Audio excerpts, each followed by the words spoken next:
Bonjour à tous, c'est Florian du site IT Connect. Bienvenue dans cette nouvelle vidéo d'introduction à Hyper-V sur Windows Server 2022. Donc aujourd'hui, je vais vous expliquer ce que c'est Hyper-V et puis nous verrons comment l'installer sur un serveur Windows Server 2022. Nous verrons également comment est organisée la console de gestion d'Hyper-V, et puis par la suite je vais vous proposer d'autres vidéos qui vont vous expliquer comment créer une machine virtuelle, comment configurer une machine virtuelle, mais également comment configurer les différents modes de réseau et surtout à quoi correspondent les différents modes de réseau avec Hyper-V. Voilà, vous l'aurez compris, une série de vidéos pour vraiment que vous puissiez prendre en main correctement la solution de virtualisation Hyper-V sur Windows Server, tout en sachant que les vidéos que je vous propose sont en complémentaire en fait vis-à-vis du cours en ligne disponible dès maintenant sur itconnect.fr et qui vous permet d'apprendre à utiliser de A à Z la solution Hyper-V. Alors si vous souhaitez en savoir plus, regardez la suite de la vidéo et n'hésitez pas aussi à vous abonner à la chaîne YouTube IT Connect et à me dire en commentaire si ça vous intéresse d'avoir justement plus de contenu sur Hyper-V. Alors Hyper-V c'est quoi? Hyper-V c'est la solution de virtualisation créée par Microsoft, c'est-à-dire que Hyper-V va être un hyperviseur au même titre que VMware ESXi, que Proxmox, que XCP-NG, voilà, il y a plein d'hyperviseurs aujourd'hui sur le marché. Hyper-V en fait partie, c'est celui qui est développé par Microsoft, donc qui va nous permettre de créer des machines virtuelles sous Windows bien sûr, donc également sous Windows Server, mais aussi des machines virtuelles sur d'autres systèmes comme Linux. Donc ça fait maintenant plus de 10 ans que Microsoft a commencé à développer son hyperviseur, un hyperviseur que l'on peut installer sur des serveurs pour de la production, mais également sur un poste de travail, puisque depuis Windows 8, et c'est encore le cas aujourd'hui sur Windows 10 et Windows 11, on peut installer Hyper-V sur un poste de travail personnel, ce qui veut dire qu'on peut l'utiliser sur son PC pour faire des machines virtuelles, et on va retrouver la même interface de gestion, le même fonctionnement au niveau de ses fonctionnalités. Aujourd'hui, Hyper-V, c'est un petit peu le mal-aimé, même si finalement VMware OSXi est un petit peu dans le viseur depuis quelques mois. Pourtant, Hyper-V est vraiment une solution qui fonctionne très bien. Je l'ai moi-même mise en production à de nombreuses reprises et voilà, c'est stable, ça fonctionne bien, donc il n'y a aucun souci quant à l'utilisation de Hyper-V. Comme je l'ai dit, c'est un produit qui a été créé il y a plus de 10 ans par Microsoft. Et d'ailleurs, dernièrement, Microsoft s'est félicité du fait que Hyper-V est utilisé aujourd'hui pour exécuter des charges très importantes au niveau mondial. Et cela fait notamment référence aux services Microsoft, tout ce qui est Azure, Microsoft 365, etc., qui doivent être basés sur de l'Hyper-V. Donc voilà, il n'y a vraiment aucune crainte par rapport au fait que Hyper-V ne serait potentiellement pas stable, ce n'est pas vrai. Alors Hyper-V, est-ce que c'est un hyperviseur de type 1 ou un hyperviseur de type 2? Donc, pour rappel, un hyperviseur de type 1, c'est un hyperviseur qui s'installe directement au niveau matériel, et ensuite on va venir mettre les machines virtuelles dessus, tandis qu'un hyperviseur de type 2, on a le matériel, un système d'exploitation haute, typiquement un Windows 10 par exemple ou un Windows 11, et par-dessus un hyperviseur, donc ça peut être un VirtualBox, un VMware Workstation. Et ensuite on a les machines virtuelles encore au-dessus. Alors est-ce que Hyper-V serait plutôt type 1 ou type 2? On aurait plutôt tendance à dire type 2 puisqu'il va s'installer comme un rôle complémentaire sur une machine Windows 10, Windows 11 ou Windows Server. Mais pourtant, c'est bien un hyperviseur de type 1. Donc ça peut surprendre, mais voilà, c'est bien le cas. Alors effectivement, quand on va installer le rôle Hyper-V sur un serveur ou un poste de travail, en quelque sorte, le système d'exploitation de notre machine va devenir, on peut dire, la première machine virtuelle de notre nouvel hyperviseur sur Hyper-V. Donc on va avoir cette partition un peu particulière qui va être donc pour le système d'exploitation d'origine sur lequel on a installé Hyper-V. Et après, on va venir installer nos machines virtuelles. Donc si Microsoft a réussi à faire ça, c'est parce que voilà, elle est à la fois propriétaire du système d'exploitation Windows et de la solution Hyper-V. Donc ça a permis de mettre en place un petit peu cette particularité qui font qu'aujourd'hui, Hyperviseur est vraiment un hyperviseur de type 1. En ce qui concerne les fonctionnalités qu'on va avoir au niveau d'Hyper-V, on va retrouver tout ce qui est classique, si je puis dire. Donc on va pouvoir configurer des machines virtuelles, on va pouvoir configurer le CPU virtuel, déterminer si c'est de la RAM statique, de la RAM dynamique, configurer le Secure Boot, le TPM virtuel, faire des snapshots. On va pouvoir aussi donc créer des disques durs virtuels, donc soit au format VHDX, ça c'est la nouvelle génération on va dire, et le format VHD qui est pour l'ancienne génération, ça peut être des disques dynamiques ou statiques On a plusieurs modes pour le réseau. De base, on va avoir de l'externe, de l'interne et du privé, mais on verra qu'on peut aussi créer un réseau en NAT.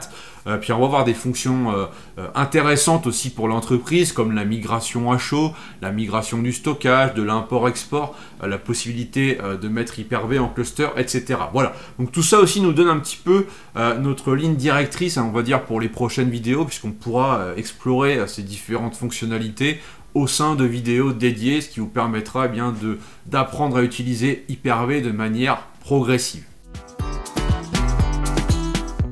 Avant de passer à la démonstration, on va répondre à une question importante. Comment fonctionne le système de licensing d'Hyper-V sur Windows Server? Alors il faut savoir que quand vous installez un Windows Server en édition standard, vous avez le droit de faire 2 machines virtuelles.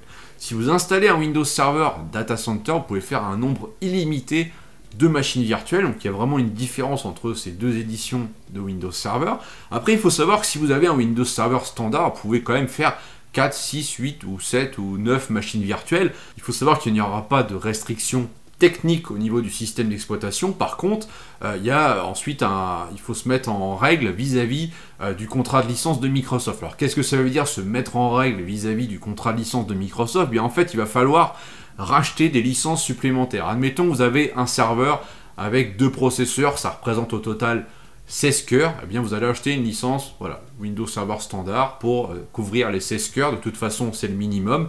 Eh bien si vous avez besoin de faire 4 VM, il vous faudra racheter une deuxième licence pour couvrir une seconde fois les 16 cœurs et du coup permettre l'ajout de 2 VM supplémentaires. Donc, ensuite vous pouvez donc faire 4 VM sur votre Windows Server standard. Et donc ainsi de suite en fonction du nombre de machines virtuelles que vous souhaitez exécuter. C'est pour ça qu'au bout d'un certain temps, eh bien, on va se rendre compte qu'il va être peut-être plus intéressant de partir directement sur un Windows Server Data Center qui est certes beaucoup plus cher dès le départ, mais qui propose un nombre de machines virtuelles illimité, contrairement à du standard où on va en fait être limité un petit peu par palier au fur et à mesure. Donc d'où l'intérêt dès le départ de bien dimensionner ses besoins pour partir sur la bonne licence, sachant que si vous envisagez également de faire de l'Hyper-V en cluster, donc avec 2 nœuds ou encore plus de nœuds, eh bien il faudra de toute façon du Windows Server Data Center.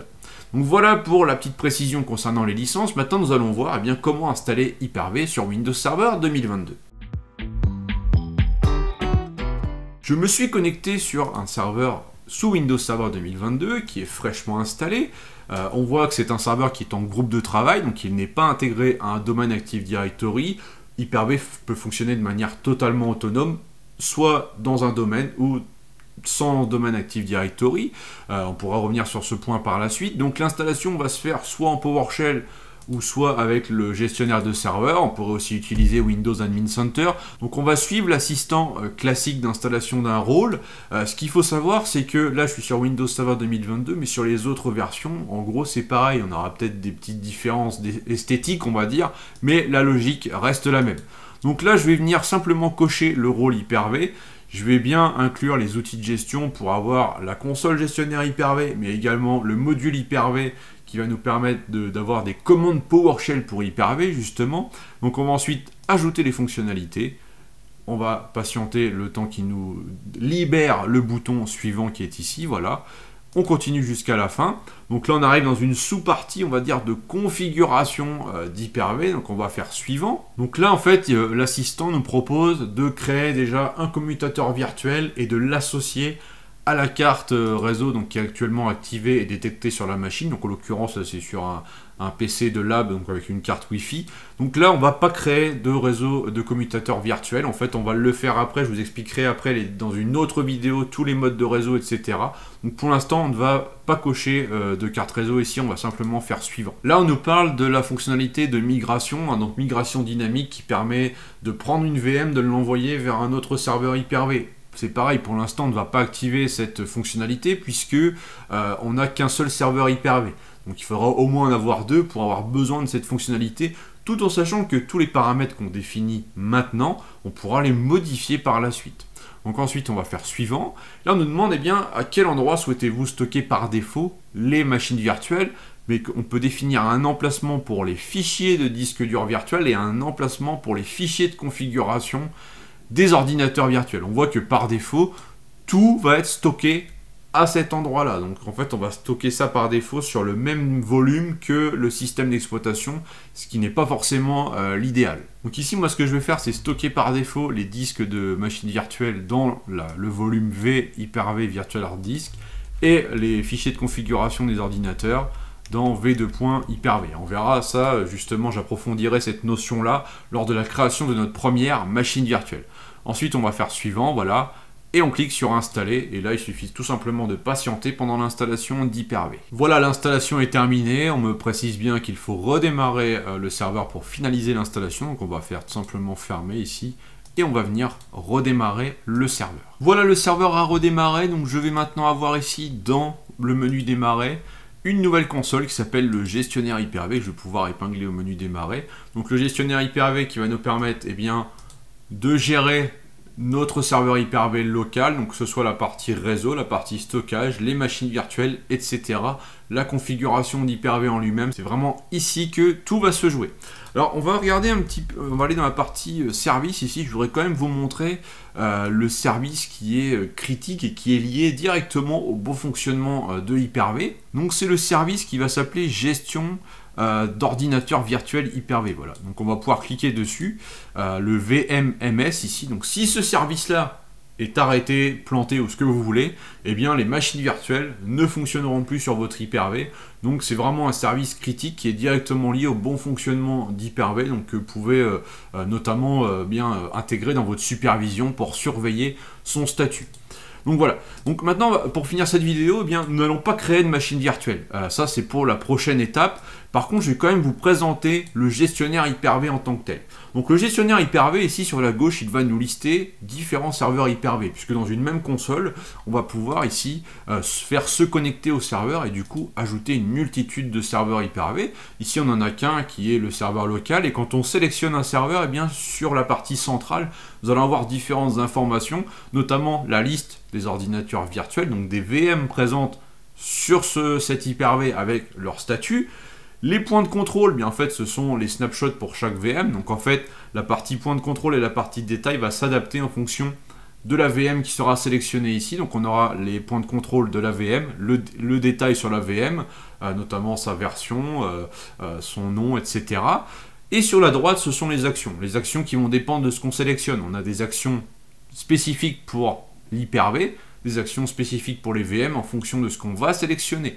Quand on sélectionne l'Hyper-V, au niveau des actions, on va pouvoir créer notamment un nouvel ordinateur virtuel. Donc c'est comme ça qu'on va créer une nouvelle VM sur Hyper-V. On pourrait aussi importer un ordinateur virtuel que l'on aurait exporté au préalable depuis un autre serveur Hyper-V, ou alors tout simplement qu'on aurait déplacé.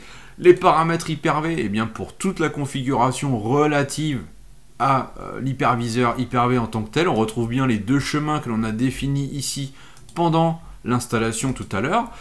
Ensuite, on a la gestionnaire donc, du réseau, donc ça c'est ce que l'on va configurer par la suite. La partie réseau SAN virtuel, donc ça c'est vraiment pour les infrastructures d'entreprise où là on commence à aller dans des infrastructures très complète et avancée. On n'est pas du tout sur de l'installation classique, on va dire. La modification du disque, inspecter le disque, donc ce qui permettrait d'avoir des informations précises sur un fichier VHDX. Arrêter le service, mais en fait ça arrête le service VMMS que je viens de vous présenter. Supprimer le serveur, on le supprime de la liste, actualiser, etc. Voilà, donc voilà globalement la console Hyper-V. Il y a d'autres choses à vous montrer, mais ça, pour le voir, eh bien, il va falloir quand même créer notre première machine virtuelle. Mais ça sera l'objectif de la prochaine vidéo. Donc voilà, j'espère que cette vidéo d'introduction à Hyper-V vous a plu. N'hésitez pas à me dire si vous en voulez plus sur ce sujet. N'hésitez pas aussi à me donner vos idées pour ce sujet. Je vous rappelle que vous avez le cours complet disponible sur itconnect.fr que vous pouvez suivre pour vraiment partir de la présentation d'Hyper-V jusqu'à l'installation et la configuration de fonctionnalités avancées et des machines virtuelles en elles-mêmes. Donc n'hésitez pas à liker et à partager tout ça. Et je vous dis à très vite. Ciao.